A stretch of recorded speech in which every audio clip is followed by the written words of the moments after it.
بعد فأعوذ بالله من الشيطان الرجيم بسم الله الرحمن الرحيم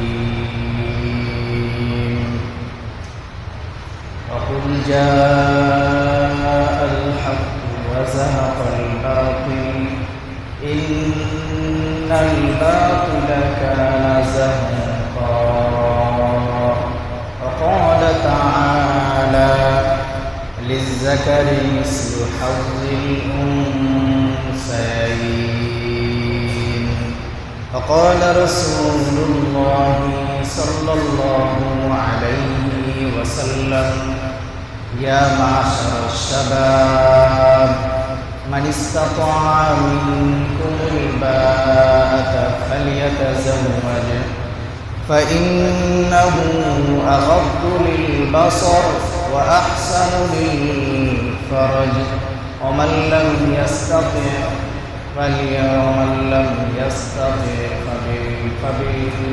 فبالصوم أو كما قال عليه الصلاة والسلام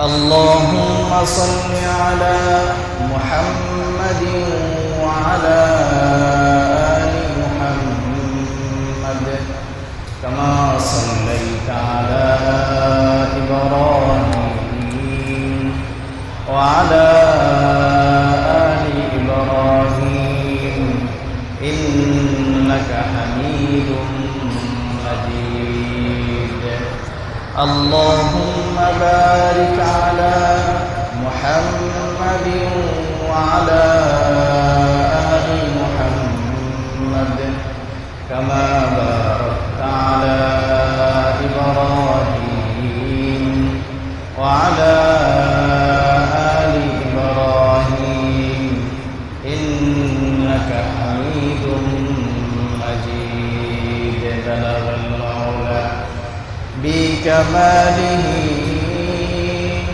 كشف الدجى بجماله حسنت جميع خصاله صلوا عليه وآله لا إله إلا الله لا إله إلا الله لا إله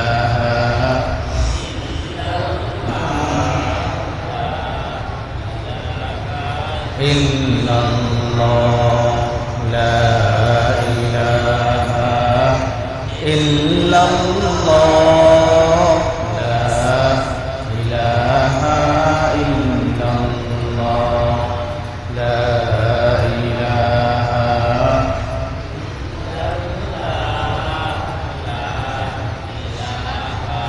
إلا الله لا إله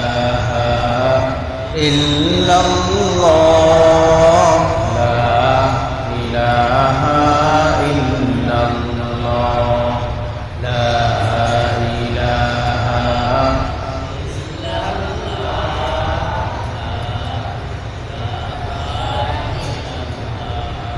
حياة الله موت الله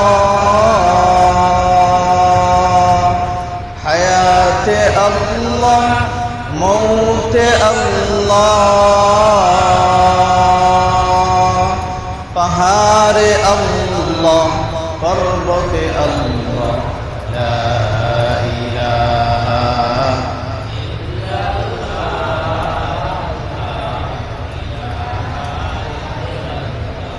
ला इलाहा इल्लल्लाह ला इलाहा इल्लल्लाह ला इलाहा इल्लल्लाह ला इलाहा इल्लल्लाह ला इलाहा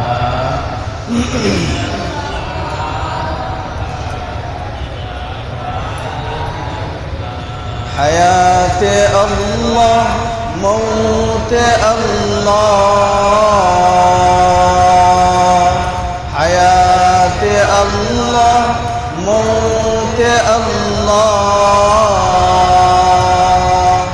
আসমানে আল্লাহ, জমিনে আল্লাহ, লা ইলাহা ইল্লাল্লাহ, লা ইলাহা ইল্লাল্লাহ, লা ইলাহা ইল্লাল্লাহ,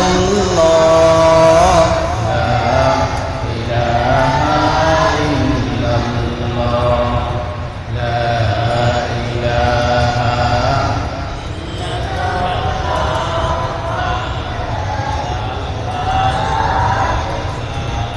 لا إله إلا الله محمد رسول الله صلى الله عليه وسلم الحمد لله বিশ্বজাহানের প্রতিভা আলোর বিশ্ব মালিকের বিশ্ব দরবারে অসংখ্য অগণিত শুকর ও সুজুদ মহান রব্বুল আলামিন আমাদেরকে পবিত্র জিলকদ মাসের প্রথম জুমায় মসজিদে আগে আগে আসার কিছুদিনই আলোচনা বলার এবং শোনার তৌফিক দান করেছেন। এ কারণে সকলের দিল থেকে ভক্তি ভরে সমস্যারে আওয়াজ করে বলি আলহামদুলিল্লাহ।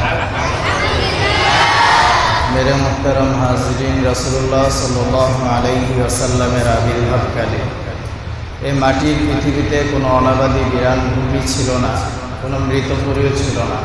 হ্যাঁ, মানুষ ছিল, তবে মানুষত্ব ছিল না। সমাজ ছিল, সামাজিক বোধ বুদ্ধি ছিল না।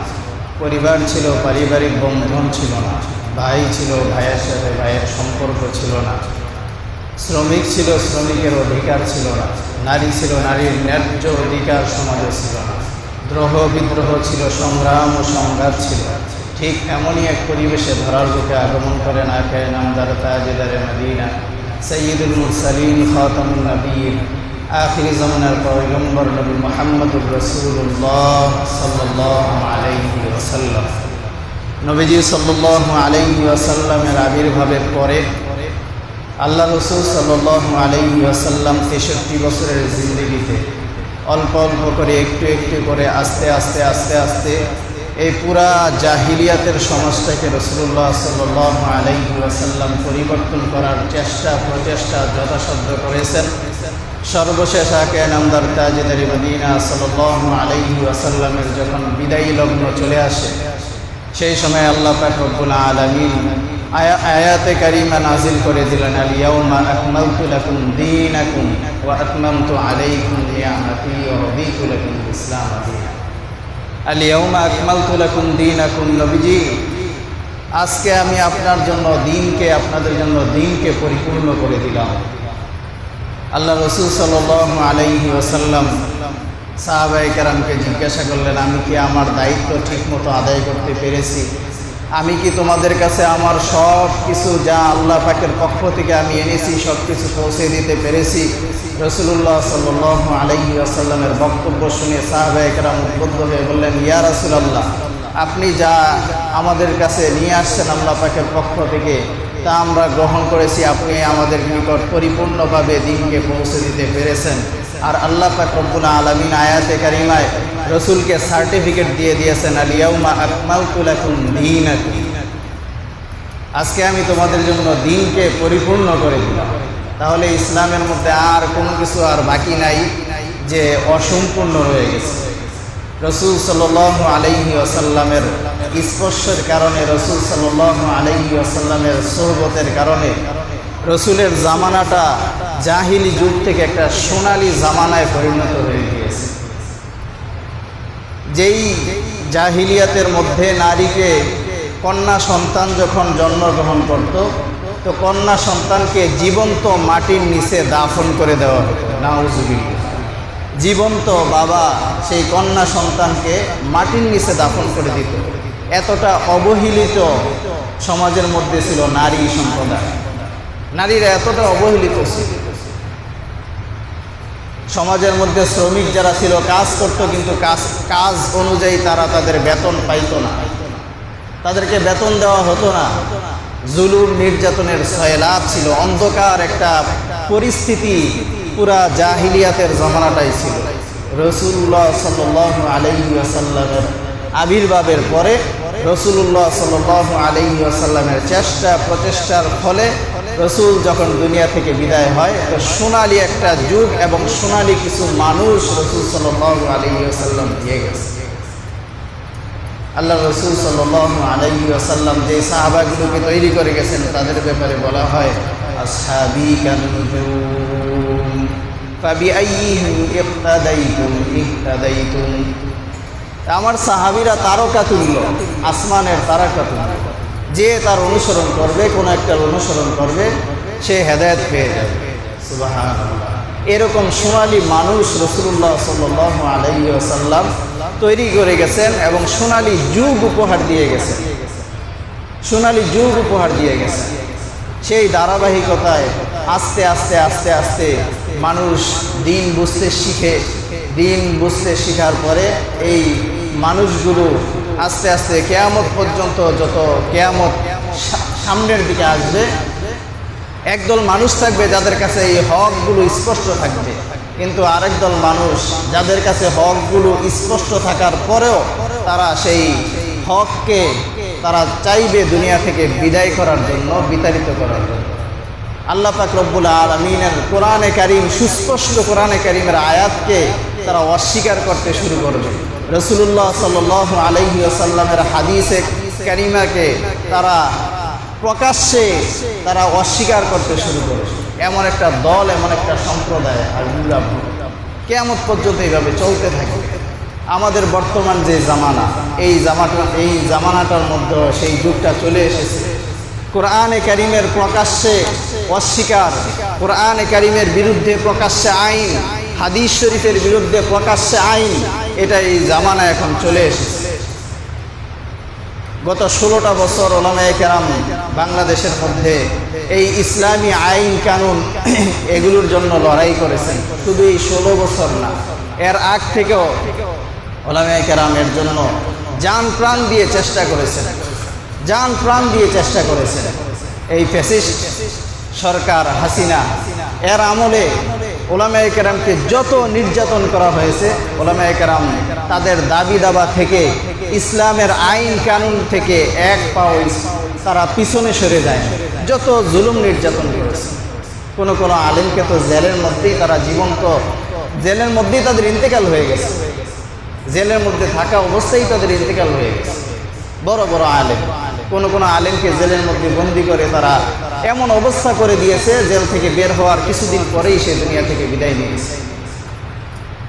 এরপরও ইসলাম থেকে ওলামায়ে কেরাম, ইসলামের কানুন থেকে, আইন থেকে এক পাও তারা পিছপা হন নাই। কিন্তু বর্তমানে 5ই আগস্টের পরে যখন নতুন একজন অন্তর্বর্তীকালীন সরকার বসানো হলো, সকলের একটা আশা যে এমন একজন ব্যক্তিকে বসানো হয়েছে যেই ব্যক্তি আমাদের কাজগুলোকে আরো সুন্দর সুচারু রূপে তিনি এগিয়ে নিয়ে যাবেন, দেশটাকে সুন্দর করবেন, সারা বিশ্বের বুকে বাংলাদেশকে সোনালী একটা দেশ রূপে তিনি পরিচয় হিসেবে তুলে ধরবেন।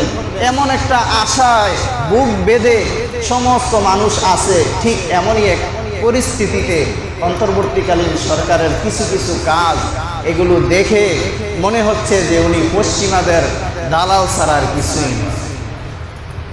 12টা কমিশন গঠন করা হয়েছে 5ই আগস্টের পরে। এই 12টা কমিশনের মধ্যে একটা কমিশন হলো নারী সংস্কার কমিশন। নারী বিষয়ক সংস্কার যেগুলো আছে এগুলোর জন্য একটা কমিশন গঠন করা হয়েছে। সেটা হলো 18ই নভেম্বর।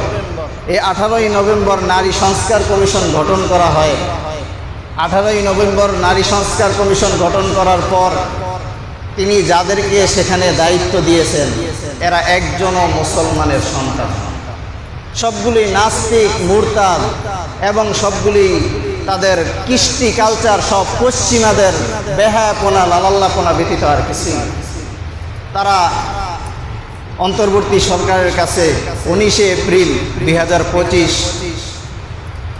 318 পৃষ্ঠা ব্যাপী একটা তারা বই অন্তর্বর্তী সরকারের কাছে তারা পেশ করেছে। এর মধ্যে 43টি সুপারিশ তারা জমা দিয়েছে। 43টি সুপারিশ, নারী সংস্কার কমিশন নারীদের বিষয়ে 43টা বিষয় তারা সেখানে জমা দিয়েছে। এগুলোর মধ্যে এমন এমন কিছু বিষয় আছে যেগুলো কোরআন এবং হাদিসের সাথে সরাসরি সাংঘর্ষিক, কোরআন এবং হাদিসের সরাসরি বিরোধিতা বোঝায় এমন কিছু বিষয় তারা এখানে নিয়ে এসেছে। আবার কিছু কিছু বিষয় এমন আছে যেগুলোর মধ্যে আংশিক কোরআন এবং হাদিসের সাথে সাংঘর্ষিক এমন এমন বিষয় তারা প্রস্তাব করেছে। তো এইগুলো যারা প্রস্তাব করেছে, প্রস্তাব যখন করলো এই অন্তর্বর্তীকালীন সরকার, উনি ওনার ফেসবুক পেজ থেকে, ওনার যে ফেসবুক ভেরিফাইড পেজ আছে সেখান থেকে তিনি ঘোষণা দিয়েছেন যে তাদের এই নীতিমালাগুলো, তাদের এই যারা সুপারিশগুলো পেশ করেছে অতি দ্রুত এগুলো বাস্তবায়ন করা হয়। 12টা কমিশন গঠন করা হয়েছে। অন্য কোনো কমিশনের ব্যাপারে এই ধরনের দ্রুত কাজ বাস্তবায়ন করার আশ্বাস তিনি দেখান নাই, কিন্তু এই নারী বিষয়ক যেই সংস্কার কমিশন তারা যেই সুপারিশগুলো জমা দিয়েছে এটার ব্যাপারে উনি ওনার ফেসবুক পেজ থেকে ঘোষণা দিয়েছেন অতি দ্রুত এগুলো বাস্তবায়ন করার চেষ্টা করা। তাহলে কি বোঝা যায়? আমরা যাকে ক্ষমতায় বসাইলাম তিনি আমাদের কল্যাণকামী না অকল্যাণকামী? অকল্যাণকামী। এখন আসেন দেখেন যে এখানে যে বিষয়গুলো পেশ করা হয়েছে, যেই সুপারিশগুলো পেশ করা হয়েছে সেখান থেকে কয়েকটা বিষয় যেগুলো কোরআন এবং হাদিসের সাথে সরাসরি সাংঘর্ষিক এমন কয়েকটা বিষয় আমি আপনাদের সামনে তুলে ধরতেছি। নারী সংস্কার কমিশনের সেই সুপারিশগুলোর মধ্যে একটা সুপারিশ ছিল যে সম্পত্তি নারী এবং পুরুষের সমান সমান অধিকার দিতে হবে। সম্পত্তির মধ্যে নারী এবং পুরুষের সমান অধিকার দিতে হবে। ভাই সম্পত্তি যতটুকু পাবে বোনও ঠিক অতটুকুই পাবে। পক্ষান্তরে এখানে ইসলাম কি বলে? এই সম্পত্তি বন্টনের ক্ষেত্রে ইসলাম কি বলে? ইসলামের নীতি কি? আল্লাহ পাক রব্বুল আলামিন কোরআনে কারিমে বলেন লিজ্জাকারি মিসলু হাজ্জিল উনসায়াইন, একজন পুরুষের জন্য দুইজন নারীর সমান। দুইজন নারী যতটুকু পাবে একজন পুরুষ দুইজনের সমান পাবে। এটা আল্লাহ পাক রব্বুল আলামিনের বিধান যে দুইজন নারী সে যতটুকু পাবে একজন পুরুষ ততটুকু পাবে, দুই নারী সমান পাবে। কারণ একজন নারী তাকে সারাটা জীবন তাকে যতদিন বিবাহ না হয় বাবার কাছে থেকে সে পড়ালেখা করে, বাবার কাছে থাকা অবস্থায় তার যত ভরণ পোষণ সব কিছু বাবার দায়িত্বে থাকে। এরপর যখন তার বিবাহের সময় হয় লক্ষ লক্ষ টাকা খরচ করে এই কন্যা সন্তানটাকে বিবাহ দিয়ে আরেকজন পাত্রের হাতে তুলে দেয়, যার অধীনে যায় সে সেখানেও সুখে থাকে। তার স্বামী তাকে তার যত প্রয়োজন সব কিছু দেখাশোনা করে, সব কিছু করে। তার পিতামাতার খোঁজখবর নেওয়ার প্রয়োজন হয় না, পিতামাতাকে তার কন্যা সন্তানের মাসে মাসে টাকা দিতে হয় না, সে তার স্বামীর অধীনে থাকে। কিন্তু ইসলাম তার জন্য বাপের সম্পত্তি থেকে একটা অংশ রেখে দিয়েছে, একটা অংশ রেখে দিয়েছে। ছেলে যতটুকু পাবে তার অর্ধেক মেয়ের জন্য, কন্যা সন্তানের জন্য রেখে দিয়েছে। ইসলাম এখানে কোনো তার সাথে বৈষম্য করে নাই, ইসলাম তার সাথে বৈষম্য করে নাই।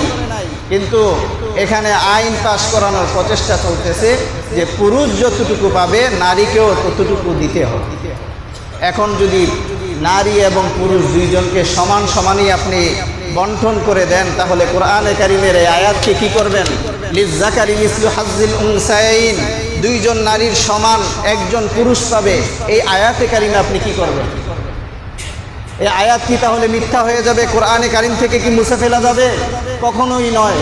তাহলে বোঝা গেল তারা যেই নীতিটা এখানে উল্লেখ করেছে, যেই সুপারিশটা তারা করেছে সেটা তারা কোরআন এবং হাদিসের বিরুদ্ধে, কোরআনের বিরুদ্ধে তারা করেছে। সুতরাং এটা কখনোই মেনে নেওয়া যায় না, কখনোই মানা যায় না। এই হলো এক নাম্বার, যে সম্পত্তিতে সমান অধিকার দিতে হবে। এখন আসেন দুই নাম্বার সুপারিশ যারা তারা যে পেশ করেছে সেটা হলো বহু বিবাহ রোধ। একজন পুরুষ সে একাধিক বিবাহ করতে পারবে না, একজন পুরুষ একাধিক বিবাহ করতে পারবে না। কিন্তু কোরআনের মধ্যে তাকিয়ে দেখেন আল্লাহ পাক রব্বুল আলামিন কোরআনে কারিমে ইরশাদ করে দিয়েছেন, ফানকিহু মা তাবা লাকুম মিনান নিসাই মাসনা ওয়া সুলাসা ওয়া রুবা। আল্লাহ পাক রব্বুল আলামিন কোরআনে কারিমে ঘোষণা দিয়েছেন বিবাহের ব্যাপারে যে পুরুষ তোমরা বিবাহ করতে পারবে মা তাবা লাকুম মিনান নিসা, যেসব নারীদেরকে তোমাদের পছন্দ হয় তাকেই তুমি বিবাহ করতে পারবে। মাসনা 2 জন, ওয়া সুলাসা 3 জন, ওয়া রুবা 4 জন। 4 জন পর্যন্ত বিবাহের অনুমতি আল্লাহ পাক রব্বুল আলামিন কোরআনে কারিমে প্রত্যেকটা পুরুষকে দিয়ে দিয়েছে। যদি সামর্থ্য থাকে সব স্ত্রীর সমান সমান হক আদায় করতে পারে, তাহলে একজন পুরুষ সে 2 জন, 3 জন, 4 জন পর্যন্ত বিবাহ করার অনুমতি কোরআনে কারিমে আল্লাহ পাক রব্বুল আলামিন দিয়ে দিয়েছে। পক্ষান্তরে এই নারীবাদী নারী সংস্কার কমিশন তারা সেখানে সুপারিশ দিয়েছে যে বহু বিবাহ করতে পারবে না, একের অধিক বিবাহ পুরুষ করতে পারবে না। কোরআনের এই আয়াতের সাথে সাংঘর্ষিক তাদের এই প্রস্তাব। কিন্তু ওদিক দিয়ে ডক্টর ইউনূস সাহেব তিনি ওনার ফেসবুকে ঘোষণা দিয়ে দিয়েছেন যে উনি এটা বাস্তবায়ন করার চেষ্টা করবেন। কোরআনের বিরুদ্ধে উনি যদি আইন পাশ করে বাংলাদেশের মুসলমান বসে থাকবে? কখনোই বসে থাকবে না। এই হলো 2 নাম্বার। এরপরে আসেন সংক্ষেপ করতেছি। 3 নাম্বার যে প্রস্তাব করেছে সেটা হলো শরীর আমার, সিদ্ধান্ত আমার। একজন নারীর বক্তব্য, শরীরও আমার, সিদ্ধান্ত আমার, এই শরীর আমি যা মন চাই তা করে। এটা একজন মানুষের সিদ্ধান্ত হতে পারে না, এটা তো কুকুর ছাগলের সিদ্ধান্ত হতে পারে, একজন মানুষের সিদ্ধান্ত এটা কখনো হতে পারে না। প্রত্যেকটা মানুষ তার শরীরের কি সিদ্ধান্ত, তার মনের কি সিদ্ধান্ত, সে কি সিদ্ধান্ত নিবে প্রত্যেকটা কোরআন এবং সুন্নাহ থেকে আল্লাহ পাক রব্বুল আলামিন মানুষকে জানায়া দিয়েছেন। কোরআনে কারিমে আল্লাহ পাক রব্বুল আলামিন বলেন, আলা লাহুল খালকু ওয়াল আমর, সতর্ক হও, সৃষ্টি এবং আদেশ একমাত্র আল্লাহ পাক রব্বুল আলামিন। ইল হুকমু ইল্লা লিল্লাহ, ফয়সালার অধিকার একমাত্র আল্লাহ পাক রব্বুল আলামিন। আল্লাহ পাক রব্বুল আলামিন জীবন ব্যবস্থা বাতলে দিয়েছেন মুসলমানদের জন্য, কিন্তু তাদের প্রস্তাব যে শরীর আমার, সিদ্ধান্ত আমার, শরীর আমার, সিদ্ধান্ত আমার। এই কথা বলে আজ থেকে প্রায় আরো কয়েক বছর আগে তসলিমা নাসরিন নামে একজন নারী ছিল, একজন বেশ্যা নারী ছিল, একজন বেশ্যা ছিল সে, তসলিমা নাসরিন। সেও এই কথাই বলেছিল, শরীর আমার, সিদ্ধান্ত আমার। শেষ পর্যন্ত পর্দার বিরুদ্ধেও সে কথা বলেছে, কিন্তু শেষ পর্যন্ত বোরকা পরে বাংলাদেশ থেকে পালাইছে। বোরকা পরে বাংলাদেশ থেকে তাকে পলায়ন করতে হয়েছে, থাকতে পারে না এই বাংলাদেশের মাটিতে। আর এই পর্যন্ত এই যে পলায়ন করেছে, সে আর বাংলার বুকে আসতে পারে না। কয়েকবার চেষ্টা করেছে, কিন্তু সচেতন মুসলমানের গর্জনে সে আর বাংলাদেশের দিকে তাকানেরও আর সুযোগ পায় না। তাদের সিদ্ধান্ত শরীর আমার, সিদ্ধান্ত আমার, তাদের এই প্রস্তাব এটা যৌক্তিক না, অযৌক্তিক। সুতরাং এই প্রস্তাব কখনোই বাস্তবায়ন করা যাবে না। 4 নাম্বার একটা বিষয়, সেটা হলো নারী সংক্রান্ত। নারীদের প্রতি মাসে একটা সমস্যা হয়, এখানে যত বাচ্চারা আছে সেই বিষয়টা আমি ছেড়ে দিচ্ছি। এখানেও তারা এমন একটা প্রস্তাব করেছে যেটা ইসলামের সাথে সাংঘর্ষিক। আমি এটা বিস্তারিত আলোচনা করলাম না। 5 নাম্বার, ট্রান্সজেন্ডার বাস্তবায়নের জন্য তারা প্রস্তাব করেছে।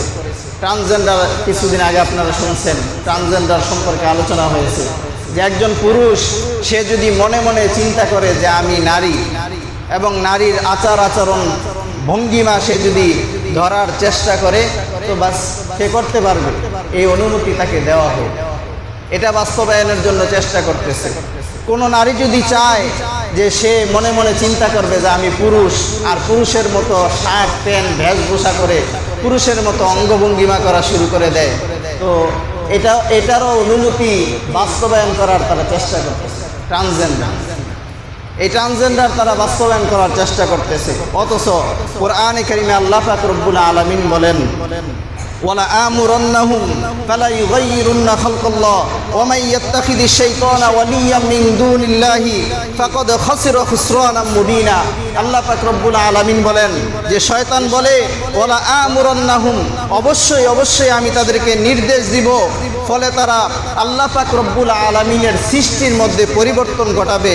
কেউ আল্লাহকে বাদ দিয়ে শয়তানকে বন্ধু বানাবে, সে তো যদি কেউ আল্লাহ পাক রব্বুল আলামিনকে বাদ দিয়ে শয়তানকে বন্ধুরূপে গ্রহণ করে তো সে সুস্পষ্ট ক্ষতির মধ্যে পড়বে।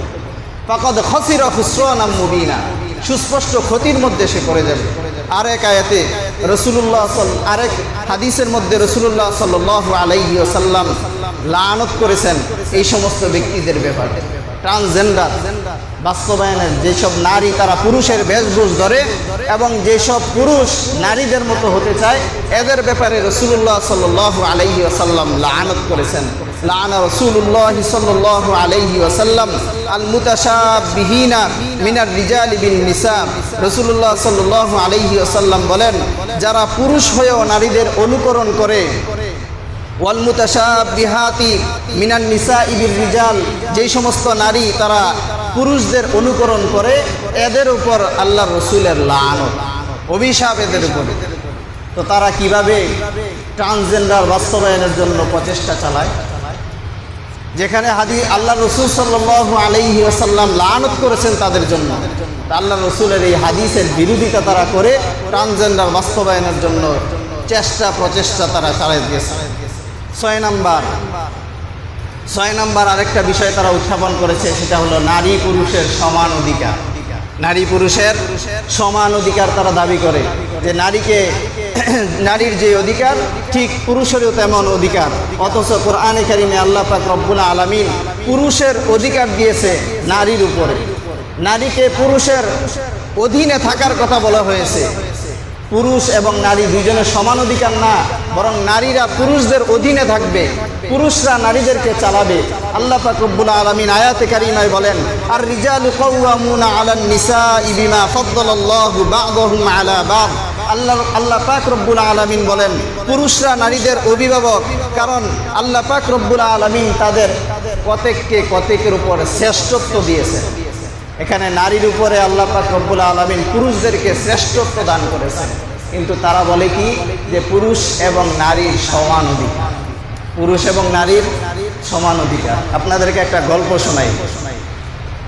বৈরাগিনী চিনেন? বৈরাগিনী এরা দেশে দেশে ঘুরে, দেশে দেশে ঘুরে আর একতারা বাজায় দেশে দেশে ঘুরে আর মানুষের থেকে চাঁদা তুলে বাস তাদের সংসার চলে।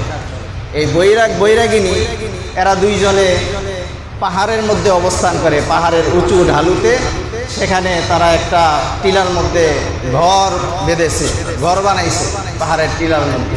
সেখানে তারা অবস্থান করে আর দিনের বেলা দেশে দেশে ঘুরে, যেখানে পায় ওখানে গিয়ে তারা তাদের যেই গান আছে সেগুলো করে, মানুষের থেকে টাকা তোলে। এই বৈরাগিনী একদিন সেই তাদের ঘরের মধ্যে অবস্থান করতেছে আর বৃষ্টি, প্রচণ্ড ঝড় তুফান শুরু হয়েছে ঘরের মধ্যে। সেই পাহাড়ের টিলার মধ্যে ঘরের মধ্যে ঝড় তুফান শুরু হয়েছে। ঝড় তুফান শুরু হওয়ার পরে বৃষ্টি বাদলের দিন যখন আসে তখন প্রস্রাবের একটু বেশি হয়, প্রস্রাবটা একটু বেশি হয়। বৃষ্টি বাদল বা ঠান্ডার আবহাওয়া যখন হয় তখন ঘন ঘন প্রস্রাব ধরে, ঘন ঘন প্রস্রাবের ব্যাগ হয়। তো এই পুরুষ তার প্রস্রাবের ব্যাগ হয়েছে, বৃষ্টি হইতেছে, প্রচণ্ড বৃষ্টি, বাহিরে যাওয়ার সুযোগ নাই। এখন প্রস্রাব করতে হবে, জানালা হইল উঁচা জায়গায়, জানালা উঁচু জায়গায়, প্রস্রাব করার সুযোগ নাই, কিভাবে করবে? স্ত্রীকে বলছে, স্ত্রী এক কাজ করো, আমার তো প্রস্রাবে ধরেছে, তুমি এখানে বসো, তোমার কাঁধের উপর দাঁড়ায়া আমি বাস জানালা দিয়ে প্রস্রাব করেছি। মহিলা নিচে বসেছে, পুরুষ মহিলার কাঁধের উপর দাঁড়ায়া এরপরে জানালা দিয়ে প্রস্রাব করে দিছে। এখন কিছুক্ষণ পরে মহিলার যখন প্রস্রাবের ব্যাগ ধরেছে, মহিলা কয় যে আপনি তো পেশাব করলেন, আমাকেও একটু সুযোগ দেন, আপনি একটু বসেন, আমি প্রস্রাব করি। এখন জানালার কাছে গিয়ে যখন পুরুষ বসছে, মহিলা পুরুষের ঘাড়ের উপর দাঁড়ায়া প্রস্রাব করা আরম্ভ করেছে। প্রস্রাব কি বাহিরে যাবে না পুরুষের মাথায়, চেহারায় সব। সমান অধিকার যারা দাবি করে তাদের এই দশা। সমান অধিকার যারা দাবি করে যেই সমস্ত নারীরা, তাদের ঠিক এই অবস্থাই হবে। এই কারণে কোরআন এবং হাদিসের সাথে সাংঘর্ষিক এই বিষয়ে যতই উত্থাপন করে বাস্তবায়ন করার কোনো সুযোগ দেওয়া হবে না। 7 নাম্বার, সময় সংক্ষেপ, 7 নাম্বার যে বিষয়টা তারা প্রস্তাব করেছে সেটা হলো দত্তক শিশুকে গর্ভজাত শিশুর ন্যায় মর্যাদা দেওয়া। দত্তক মানে পালক পুত্র, পালক পুত্রকে আপন পুত্রের ন্যায় জন্ম যেই সন্তানকে দেওয়া হয়েছে এই আপন পুত্রের ন্যায় তাকেও মর্যাদা দেওয়া, তাকেও মর্যাদা দিতে হবে। যদি মর্যাদা দেয় তাহলে পূর্ণ অধিকার প্রদান করতে হবে। শিশুটিকে গর্ভজাত সন্তানের মতোই আইনের সুবিধাও দিতে হবে। গর্ভজাত সন্তানের মতোই নিজের গর্ভের যে সন্তান আছে মিরাজ যখন সে পাবে তখন সে যতটুকু মিরাজ পাবে পালক পুত্রকেও এমনই দিতে হবে। তার ব্যাপারে যে সমস্ত আইন কানুন আছে এই সবগুলো পালক পুত্রের উপরে বাস্তবায়ন করতে হবে। অথচ আল্লাহ পাক রব্বুল আলামিন পালক পুত্রকে এই মর্যাদা দেন নাই। আপন পুত্র যতটুকু পালক পুত্রকে অতটুকু দেওয়া হয় নাই। কিন্তু এই সমস্ত নারী সংস্কার কমিশনের এই সমস্ত ব্যক্তিরা তারা দাবি উত্থাপন করতেছে যে দত্তক শিশুকে গর্ভজাত শিশুর ন্যায় মর্যাদা দিতে হয়। কোরআনে কারিমে আল্লাহ পাক রব্বুল আলামিন বলেন, মা জাআলাল্লাহু লিরাজুলিন মিন কলবাইনি ফি জাওফি ওয়া মা জাআলা আজওয়াজাকুমুল লাঈ তুযাহিরুনা মিনহুন্না উম্মাহাতিকুম ওয়া মা জাআলা আদঈয়াআকুম আবনাআকুম যালিকুম কাওলুকুম বিআফওয়াহিকুম ওয়াল্লাহু ইয়াকুলুল হাক্কা ওয়া হুয়া ইয়াহদিস সাবিল। আল্লাহ পাক রব্বুল আলামিন বলেন, আল্লাহ কোনো ব্যক্তির ভিতরে 2টা কলব রাখেন না, 2টা অন্তর এক ব্যক্তির ভিতর রাখেন নাই আল্লাহ পাক রব্বুল আলামিন। আর তোমরা যাদের সঙ্গে জিহার করো তিনি তোমাদের স্ত্রীদেরকে তোমাদের মা করেননি। আর তোমাদের দত্তক পুত্রকেও আল্লাহ তোমাদের প্রকৃত পুত্র বানান নাই। দত্তক পুত্রকে প্রকৃত পুত্র বানান নাই আল্লাহ পাক রব্বুল আলামিন আয়াতে কারিমায় বলে দিয়েছেন। কিন্তু তারা সেই দত্তক পুত্রকে গর্ভজাত শিশুর ন্যায় তারা মর্যাদা দেওয়ার চেষ্টা চালাইতেছে। 8 নাম্বার, তালাক বা স্বামীর মৃত্যুর পরে স্ত্রীর ইদ্যত নির্ধারণ নিপীড়নমূলক এই প্রথা বন্ধ করতে হবে। ইসলামের একটা বিধান আছে যে কোনো নারীকে যদি তালাক দেওয়া হয় তাহলে সে 3টা মাসিক পর্যন্ত সে অপেক্ষা করবে। 3টা মাসিক পর্যন্ত সে অপেক্ষা করবে, এরপরে সে চাইলে ইদ্যত পালন করবে। এটাকে ইদ্যত বলে। 3টা মাসিক পর্যন্ত সে ঘরে অবস্থান করবে, এরপরে শ্বাসসজ্জা এই সমস্ত জিনিস থেকে সে বিরত থাকবে। এরপরে তাকে সে যখন আপনার 3টা মাসিক যখন অতিবাহিত হয়ে যাবে এরপরে সে অন্য কোথাও চাইলে বিবাহ বন্ধনে আবদ্ধ হতে পারবে। আর আরেকটা বিষয় হলো যে কোনো স্বামী যদি মারা যায় তাহলে স্বামীর ইন্তেকালের পরে স্ত্রী 4 মাস 10 দিন ইদ্যত পালন করা এটা শরীয়তের বিধান। মহিলা ঘরের মধ্যে অবস্থান করবে, শ্বাসসজ্জা যা কিছু আছে সব কিছু পরিত্যাগ করবে, স্বামীর ঘরের মধ্যে অবস্থান করবে 4 মাস 10 দিন। কতদিন? 4 মাস 10 দিন। শরীয়তে এটাকে ইদ্যত বলা হয়, ইদ্যত। নারী সংস্কার কমিশনের এরা বলতেছে যে এই ইদ্যত পালন এটাকে বন্ধ করতে হবে। নাউজুবিল্লাহ। মহিলাদের ইদ্যত পালন, স্বামীর ইন্তেকালের পরে মহিলারা ইদ্যত পালন করার প্রয়োজন নাই, এই প্রথা বন্ধ করতে হবে তাদের বক্তব্য। অথচ কোরআনে কারিমে আল্লাহ পাক রব্বুল আলামিন বলেন, ওয়াল মুতাল্লাকাতু ইয়াতারাব্বাসনা বিআনফুসিহিন্না সালাসাতা কুরু। আল্লাহ পাক রব্বুল আলামিন আয়াতে কারিমায় বলে দিয়েছেন যে তালাকপ্রাপ্ত নারী তারা তাদের নিজেদের জন্য 3 কুরু মানে 3টা মাসিকের সময়কাল পর্যন্ত তারা অপেক্ষা করবে। 3টা মাসিকের সময়কাল পর্যন্ত তারা অপেক্ষা করবে। আর যেই স্ত্রীর স্বামী মারা যাবে তার ব্যাপারে কোরআনে কারিমে আল্লাহ পাক রব্বুল আলামিন ঘোষণা দিয়েছেন, ওয়াল্লাযীনা ইউতাওয়াফাউনা মিনকুম ওয়া ইয়াযারুনা আজওয়াজা ইয়াতারাব্বাসনা বিআনফুসিহিন্না আরবাআতা আশহুরিন ওয়া আশরা। আল্লাহ পাক রব্বুল আলামিন বলে দিয়েছেন যারা তোমাদের মধ্য থেকে যাদের মৃত্যু হয়ে যায়, যে সমস্ত পুরুষদের ইন্তেকাল হয়ে যাবে, মৃত্যু হয়ে যাবে, ওয়াযারুনা আজওয়াজা স্ত্রীদেরকে রেখে যাবে, ইয়াতারাব্বাসনা বিআনফুসিহিন্না আরবাআতা আশহুরি ওয়া আশরা, তাহলে সেই স্ত্রীরা 4 মাস 10 দিন তারা অপেক্ষা করবে। কতদিন? 4 মাস 10 দিন তারা অপেক্ষা করবে। অপেক্ষা করার পরে এরপর সে অন্য কোথাও বিবাহ বন্ধনে আবদ্ধ হতে চাইলে সে হতে পারবে। কিন্তু এই ইদ্যত পালন, এটাকে নারী সংস্কার কমিশনের তারা প্রস্তাব করেছে যে এই প্রথাটাকে বন্ধ করতে হবে, এই প্রথাকে বন্ধ করতে হবে। তো যদি এই প্রথাকে বন্ধ করে দেওয়া হয় তাহলে কোরআনে কারীমের এই আয়াতকে কি করবেন? ওয়াল্লাযীনা ইয়াতাওয়াফাউনা মিনকুম ওয়া ইয়াযারুনা আযওয়াজা ইয়াতারাব্বাসনা বিআনফুসিহিন্না আরবাআতা আশহুরিন ওয়া আশরা। কোরআনে কারীম থেকে তখন মুছে দিতে হবে এই আয়াত। কিন্তু কোরআনে কারীম থেকে তো এই আয়াত কখনো মুছা সম্ভব নয়, কখনোই মুছা সম্ভব নয়। এইগুলো 8 নাম্বার। 9 নাম্বার প্রস্তাব যে তারা করেছে সেটা হলো শ্রম আইনে যৌনকর্মীদের শ্রমিক হিসেবে স্বীকৃতি দিতে হবে। যৌনকর্মী যারা আছে, ঢাকার ভিতরে বিশেষ কিছু কিছু পতিতালয় আছে, এগুলো সরকারিভাবে অনুমোদনকৃত। এখানে তারা অনুমতি আছে, তারা করে, সেখানে তারা ব্যভিচার কাজ করে, যৌনকর্ম করে। তারা চাইতেছে যে এই যৌনকর্মকে শ্রমিকের মর্যাদা দিতে হবে। একজন শ্রমিক সে কাজ করে যেভাবে ভাতা পায়, সে বেতন পায়, এই সমস্ত যৌনকর্মী যারা আছে তাদেরকে শ্রমিকের মর্যাদা দিয়ে রাষ্ট্রীয়ভাবে তাদেরকে ঘোষণা দিতে হবে যে এরাও হালাল, এরা যেই কাজটা করতেছে এদের কাজটা হালাল, এদের শ্রম যেটা আছে এরা শ্রম করে কাজ করে এরপরে তারা উপার্জন করতেছে, এই স্বীকৃতি তাদেরকে দিতে হবে। তাদের এই কাজটাকে শ্রম হিসেবে স্বীকৃতি দিতে হবে, তাদেরকে শ্রমিক হিসেবে স্বীকৃতি দিতে হবে। এই আইন পাশ করার জন্য তারা আবেদন করেছে। অথচ কোরআনে কারীমে আল্লাহ পাক রব্বুল আলামিন বলেন, আয-যানিয়াতু ওয়াজ-যানি ফাজলিদু কুল্লা ওয়াহিদিন মিনহুমা মিআতা জালদা।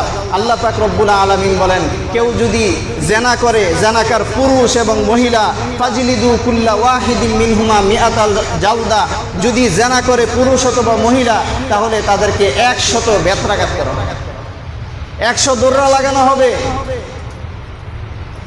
এরপরে আল্লাহ পাক রব্বুল আলামিন বলেন, মিয়াতা জালদা ফালা তাখুযকুম বিহিমা রাফাতুন ফি দীনিল্লাহ।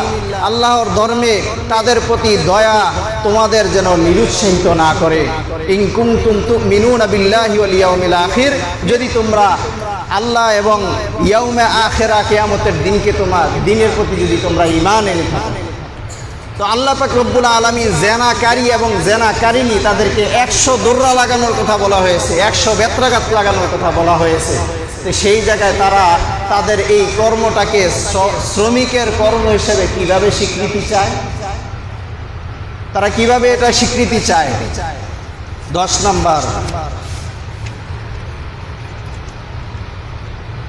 নাম্বার ধর্মনিরপেক্ষতা, যেটাকে ইংরেজিতে সেকুলারিজম বলে।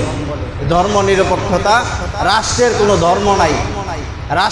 ধর্ম নাই, যার যার ধর্ম সে পালন করবে। কখনো হিন্দুরা চাইলে মসজিদে এসে সেজদা দিবে, আর মুসলমানরা চাইলে তারা হিন্দুদের পূজায় গিয়ে শরীক করবে।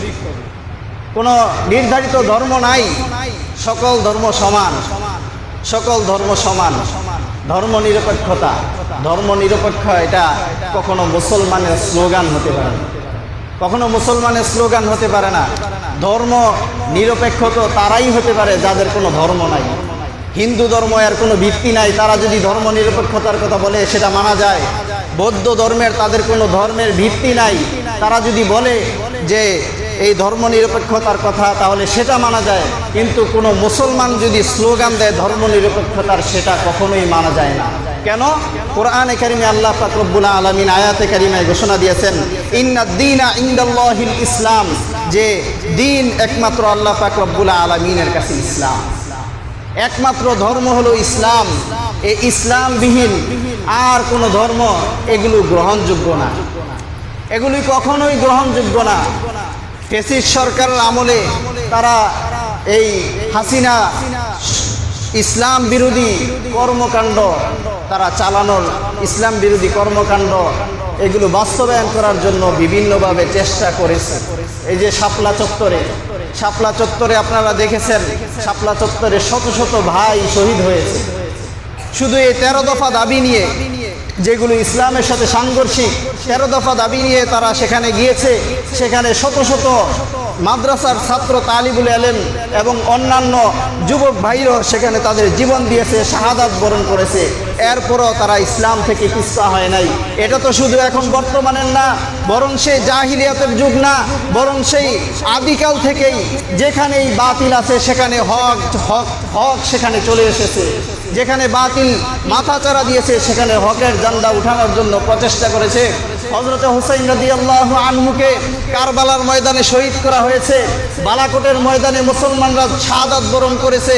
ঠিক এমনিভাবে ধারাবাহিকভাবে হযরত আমিনী রহমতুল্লাহি আলাইহি 2011 সালে সেখানে এই সাইনবোর্ডে বিশাল বড় সেখানে মিছিল হয়েছিল, সেখানে অনেক মানুষের ইন্তেকাল হয়েছে। শুধু এই নারী সংস্কার, নারীদের এই সমস্ত বিষয় নিয়ে 13 দফা দাবি নিয়ে শাপলা চত্বরে সেখানেও জীবন দিয়েছে। এরপরে মোদি বিরোধী আন্দোলন যখন হয়েছে সেখানেও শাহাদাত বরণ করেছে।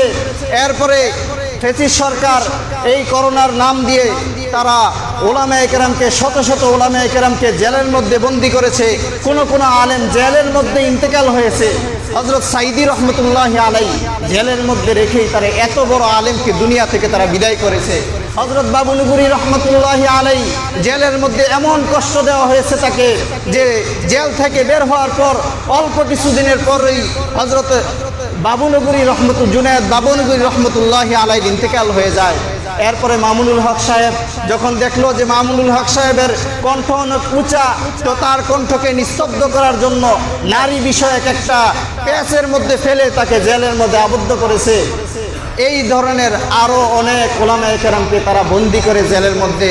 তারা চেয়েছে হককে তারা নিস্তব্ধ করে দেওয়ার জন্য, কিন্তু হক এমন একটা বিষয় যেই হক টিকানোর জন্য যদি কোনো মুসলমান সে যদি চায় যে হককে প্রতিষ্ঠা করবে, তো হককে প্রতিষ্ঠা করার জন্য যদি লাশ করতে হয় তো লাশ হবে, রক্ত যদি ফালাইতে হয় তাহলে রক্ত দিবে, তবুও সে ইসলামের বিরুদ্ধে কোনো আইন পাশ করতে দিবে না। হযরত শাইখুল হিন্দ রহমতুল্লাহি আলাইহি ভারতবর্ষের মধ্যে ইংরেজরা শাইখুল হিন্দ রহমতুল্লাহি আলাইহিকে মাল্টার কারাগারে বন্দী করে শাইখুল হিন্দ রহমতুল্লাহি আলাইহিকে বলতেছে, শাইখুল হিন্দ তুমি আমাদের পক্ষে ফতোয়া দিয়ে দাও। শাইখুল হিন্দ রহমতুল্লাহি আলাইহি দ্ব্যর্থহীন কণ্ঠে ঘোষণা দিলেন, ইংরেজ মেরা জিসিম পিঘল सकता है, मैं बेलाल का वारिस हूं, मेरी चमड़ी उधर सकती है, मैं तुम्हारे हक में फतवा नहीं दे सकता। হযরত শাইখুল হিন্দ রহমতুল্লাহি আলাইহি ব্যর্থহীন কণ্ঠে ঘোষণা দিলেন, এই লাল কুত্তার দল ইংরেজরা, তোমরা আমার শরীরকে বিগলিত করে দিতে পারো, আমি তো সেই হাবশি বেলালের উত্তরসূরি, তোমরা আমার শরীর থেকে চামড়া খুলে নিতে পারো, কিন্তু তোমাদের পক্ষে ফতোয়া দেওয়া কখনোই সম্ভব না। শাইখুল হিন্দ রহমতুল্লাহি আলাইহি তাদের পক্ষে ফতোয়া দেন নাই।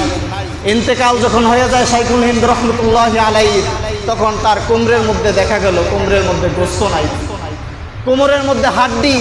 এত নির্যাতন তাকে করা হয়েছে যে তার কোমরের গোস্তগুলো খসে গেছে, কোমরের মধ্যে গোস্ত নাই ইন্তেকালের পরে। তো তারা তো আমাদের উত্তরসূরি, তাদের থেকে আমরা ইসলাম কিভাবে বাস্তবায়ন করতে হয় সেগুলো আমরা শিখে নিয়েছি।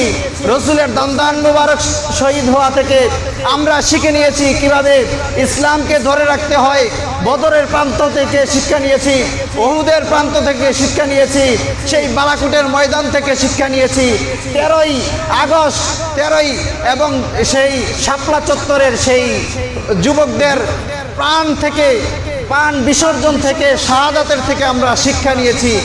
হযরত বাবুনগরী রহমতুল্লাহি আলাইহির ইন্তেকাল থেকে আমরা শিক্ষা নিয়েছি যে বাংলাদেশের মধ্যে আজ নয় ভবিষ্যতেও যদি কোনো ইসলাম পরিপন্থী কাজ বাস্তবায়ন করার জন্য প্রচেষ্টা চালানো হয় তাহলে প্রয়োজনে জীবন দেব, প্রয়োজনে শাহাদাত বরণ করব, তবুও ইসলামের বিরুদ্ধে কোনো আইন পাশ করতে দেওয়া হবে না।